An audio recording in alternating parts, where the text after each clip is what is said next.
Assalamualaikum. Hello guys, welcome to this video. Back again with me, Fikri Febrian, or you can call me Kak Fikri. How's your day guys? I hope all of you are doing very great. Yesterday, I discovered a problem that relates to the material that I'm currently discussing right now. There are a student that made a mistake when he wrote. This problem is an error in the tenses that he uses in his sentence. Therefore, I will make discussion video that can be used to be able to find out more about the material that I will discuss in this video. So, in this video, we're gonna talk about the differences between two advanced English tenses that all of you might still confused. Yep, as you can see on the screen, we're gonna learn about the past perfect continuous tense and present perfect continuous tense. Because I still believe some of you are still confused with these two kinds of tenses. But before we jump into the video, I want to ask you guys, have you heard about these two kinds of tenses before? Okay. It's okay if you guys still don't know what past perfect continuous tenses and present perfect continuous tense are. To find out the difference between these two kinds of tenses, you can watch this video until the end. Besides I give the explanation about these two kinds of tenses, I also give you a few practice questions so that all of you can understand these two tenses more deeply. Alright guys, without taking a long time, enjoy the video. First of all, before I explain these two tenses one by one, I will compare these two tenses to find out the similarities between both of them.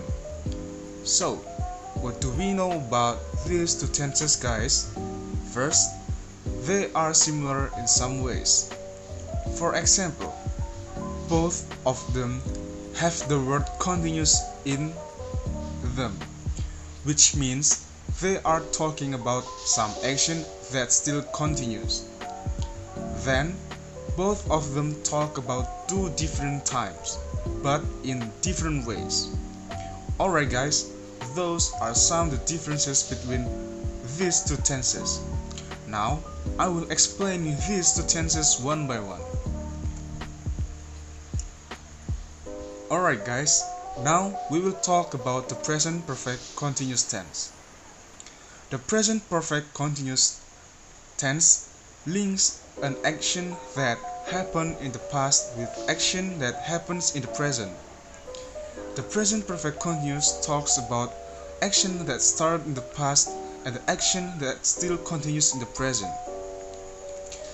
Okay guys, after I explain what present perfect continuous tense is, let's take a look at the structure of these tenses.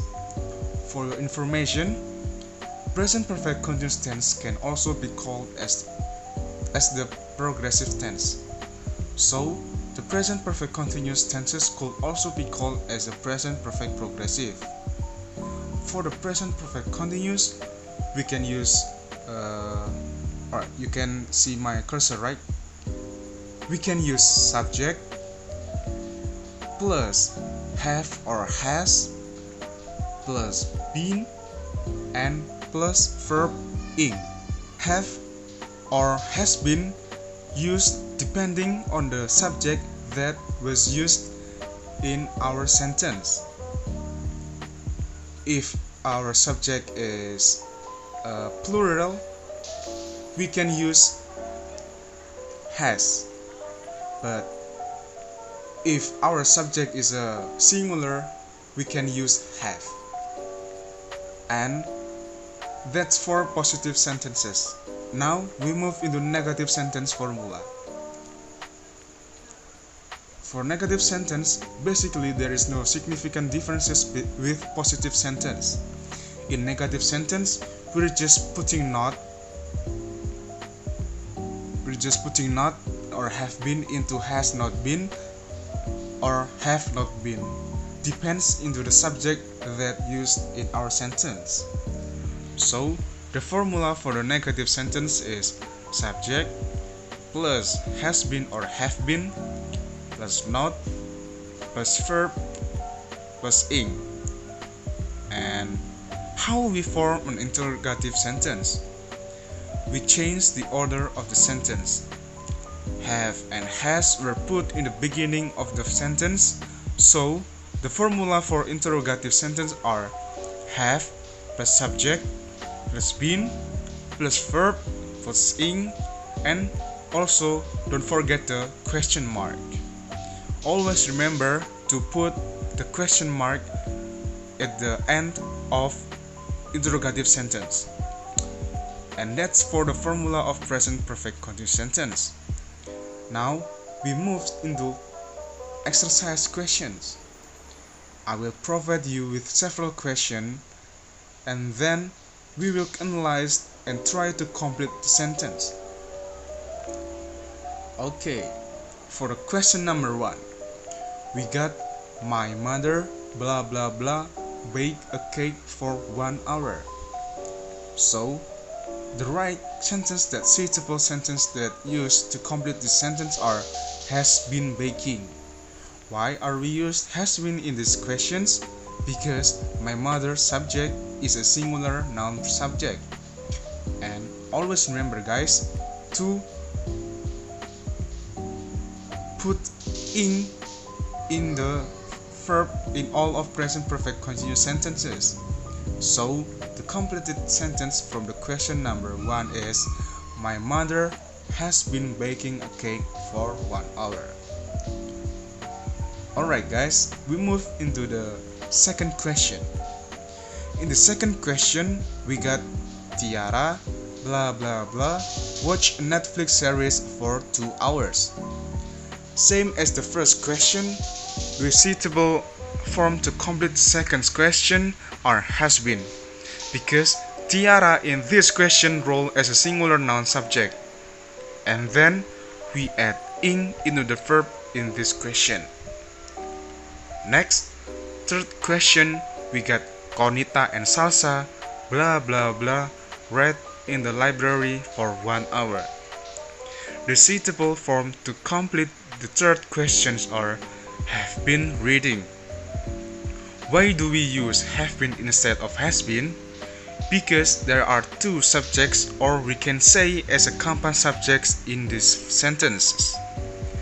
And as always, add ing into the verb of all present perfect continuous sentence. Okay, the last questions. We got blah blah blah they been cooking all of these desserts for only 1 hour.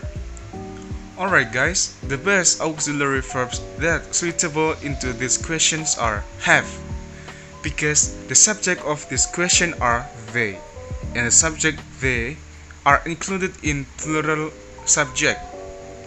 And the complete sentence for this question are have they been cooking all of these desserts for only 1 hour? Okay guys, we've done it. We finally finished studying present perfect continuous tense. How's your feeling guys? Are you still excited to learn the next tenses that we will learn? I hope so, haha.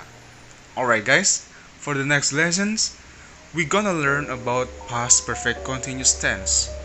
So, the past perfect continuous tense is a tense or verb form that used to express an action with a certain duration of time or an event that was started and it's ongoing in the past, but no longer happening now. So, the past perfect continuous tense basically talks about two things that happened in the past and therefore the result was also in the past. Same as like the present perfect continuous tense, the past perfect continuous tense also can be called as a progressive tenses. Alright guys, now let's talk about the structure of the past perfect continuous tense. These tenses are a little bit easier than the previous tense because you don't need to look at the subject first to be able to use auxiliary verbs. There is only one auxiliary verb in the past perfect continuous tense, namely had been. This word applies to all of type of subjects. So, the word order for can you see on the screen? For positive sentence, we use subject plus had plus been plus verb plus ing. For the negative sentence, we use subject plus had plus not plus been plus verb plus thing plus ing. And the last one is interrogative sentence. In interrogative word, we change the order of the sentence. Had we put in the beginning of the sentence, followed by been, followed by verb ing, then followed by question mark. Like the other tenses, the past perfect continuous tense also has several functions and uses that you can apply in your daily life. 6 functions of past perfect continuous tense. The first one is express an action or event that occurred continuously in the past. For example, she had been studying in an English Academy online course. And the second one, he had been working in English Educational Academy in Surabaya. And the second function is tells action that have taken place and are taking place in the past up to a certain point in the past as well, referring to a long action. For example, when Windy came, Yarza and Hani had been waiting for 15 minutes. And function number 3 tells the period of an action or event. For example, the students were annoyed since they had been waiting the lecturer for an hour at the class. And the fourth function is express an event that took place at some time in the past. For example, I had been wearing glasses for 10 years. Then, when my mother came home, my little brother had been sleeping in his room for an hour. Function number 5 expresses an action that was carried out and took place in the past. For example, the students were annoyed since they had been waiting the lecturer for an hour at the class. And the 6th function of past perfect continuous tense are indirect speech. In this function, what can be formed with the past perfect continuous tense is an indirect sentence from the present continuous tense. For example, direct speech, he was writing the article. And for the indirect speech, he said that he had been writing the article. Okay guys, that's all the explanation about the difference between present perfect continuous tense and the past perfect continuous tense. I hope all of you can understand what my explanation. Thank you for watching. Wassalamualaikum warahmatullahi wabarakatuh. Goodbye.